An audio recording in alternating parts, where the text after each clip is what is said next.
Thanks again for being with me. As I'm saying, I'm just going to say that don't take my word for it.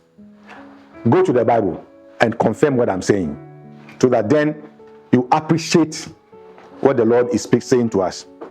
If you look at Matthew 24,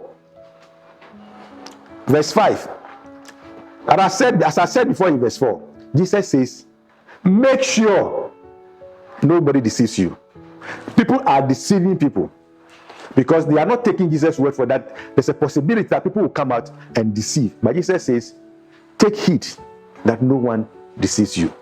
As I am talking with us, make sure I am not also deceiving you by confirming the things that I'm saying from Scripture.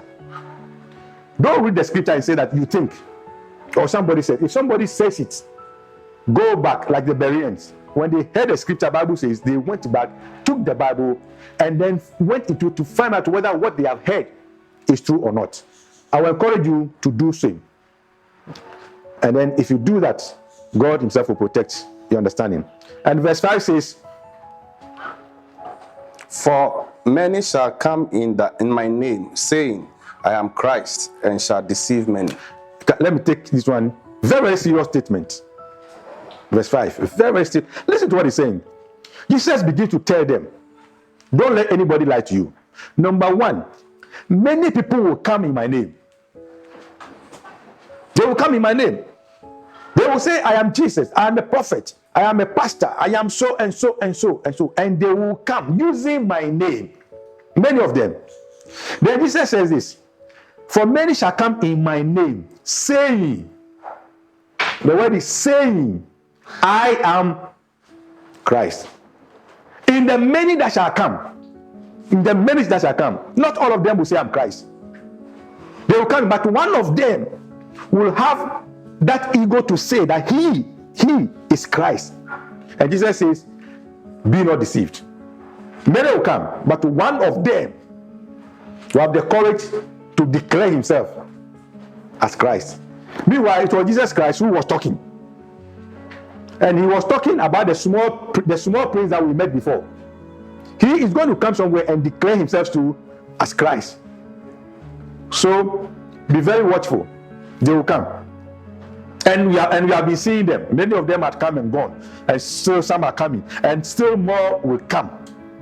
Because now, the spirit of deception, Jesus revealed to me the last time, I think 2 years ago, that Satan has poured out a host of the spirit of deception. So we should be watchful. And I saw them with my eyes. Even as he told me that the United Nations, somewhere along the line, will break into 3 parts. You may believe it or not. But that's what Jesus told me. The United Nations, which is holding together as one, will break into 3 parts. One of the parts will be militants. The other 2 will be people who may want to agree but have diversified views. So I am prophesying to the world that we should be very, very observant and particular about things that are happening. This world would deteriorate into 3 loose nations. Or lose what? What should I say? The world breaks into 3 parts. There are 3 parts holding together loosely, forming the world. We are still in the world, but we shall have 3 ideologies or whatever it is. Those who know much about what I'm saying. So we should be very watchful. And once the Bible has said it, it cannot be changed. So it says they will come, but one will say that I am the Christ. Be so bold to say I'm the Christ. And what's the reason? To deceive many. That one who will say I'm the Christ will be the champion deceiver. Though many will come saying that I'm the Christ, that I am, he's doing this purposely to deceive many. So deceptions, now we are even seeing the deceptions going on. But this one who will say I am the Christ has not yet shown up. But the reason he's coming is to what? To deceive many. The spirit of deception is working already. But the embodiment, the personality of deception is this one who will say that I am Christ. And 6, he says, and you shall hear of wars But Jesus is telling them how the sequence of events. He says, you shall hear of wars and rumors of wars.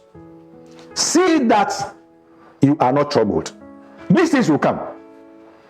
The coronaviruses, the AIDS, the whatever, the Ebolas, whatever will come. But he says, see to it that you are not what? Troubled. Don't let it worry you. Because he's telling us there will be deceptions, they will say wars, rumors of wars, and all those things.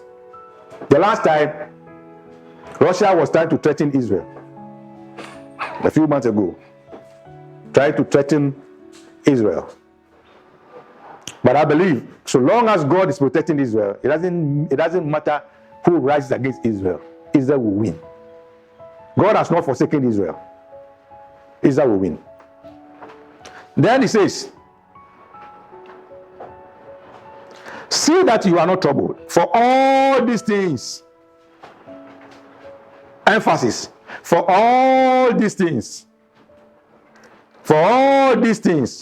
must come to pass.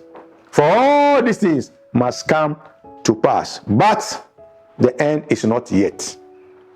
You hear people prophesying and telling you that soon the rapture is going to take place. Soon, it is not. The Bible says it is not yet.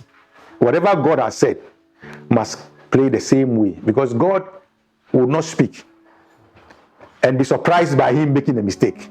Says, oh, I said it, but I forgot to say this one. Or because of somebody's action, I'm surprised that God is never surprised. What he has said, he has said. So he says, these things will pass, but it is not yet the end.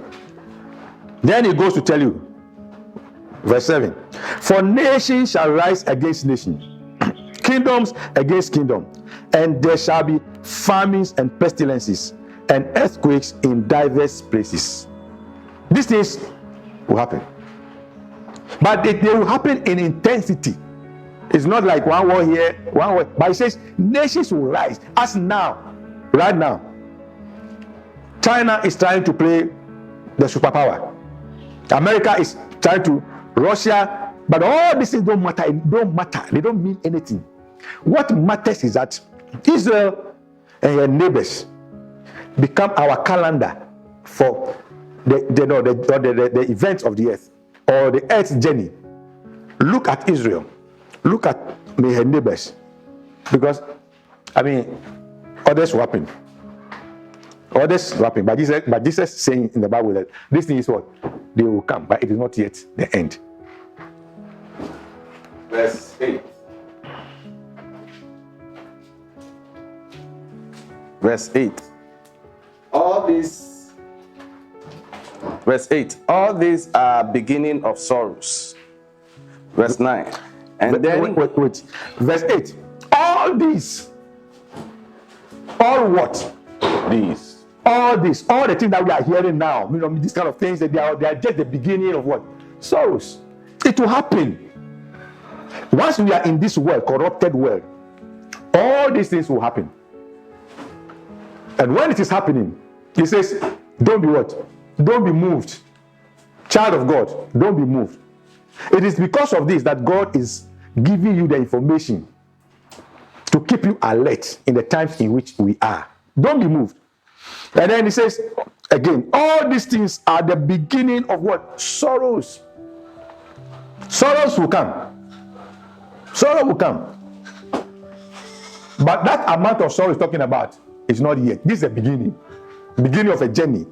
We are going in, and we shall enter the time of sorrows. But now, just a beginning. Verse 9.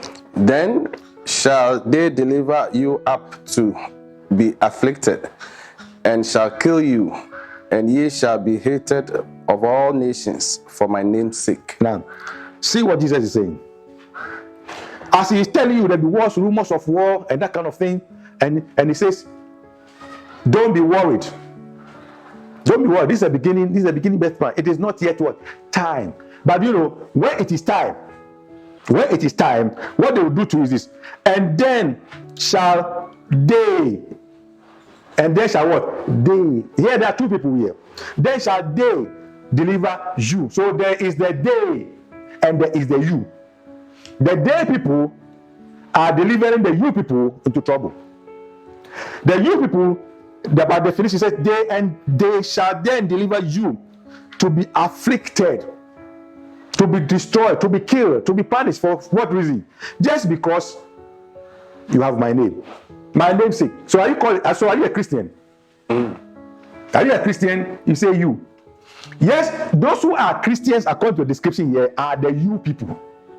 Those who hate Christ are the they people. And the they people will pursue the you people. It happens in the church. There are people in the church who belong to the day, but they come to church. And there are people in the church who are the you people. The you people are people who are sold out to Christ. They've put their life in Christ's hands. And the Bible says that they will pursue the you. That's how we are in the church. And there shall many be offended.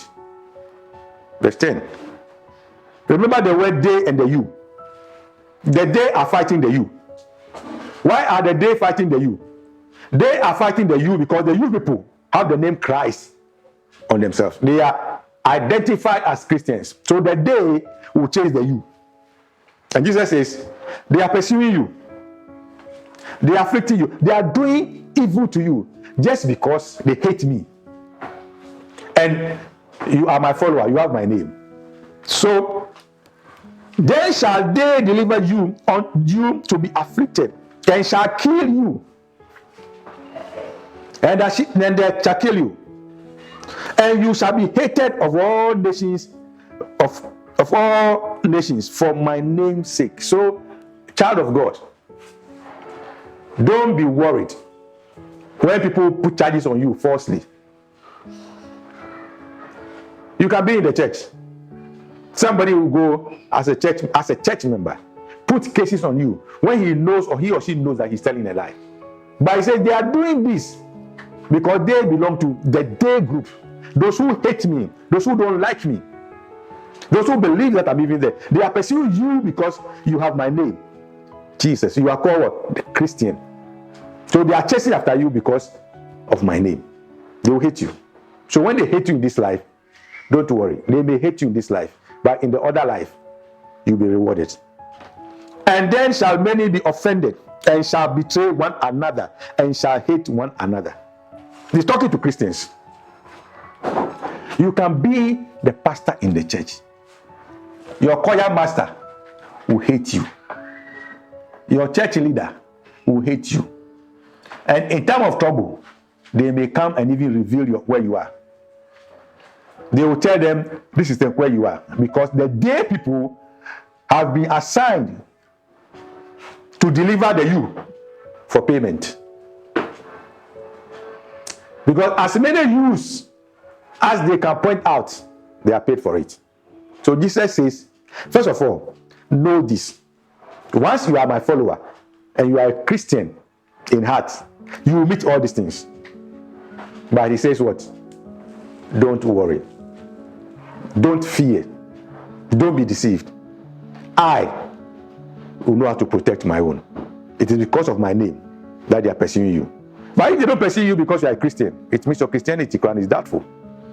Even in your own house, home, they may hate you because of what? Of your character change. Now you are not agreeing with the things that are happening. They will turn against you. Jesus says it will happen. So this one here is no news.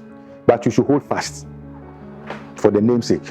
Because what is coming is at the beginning.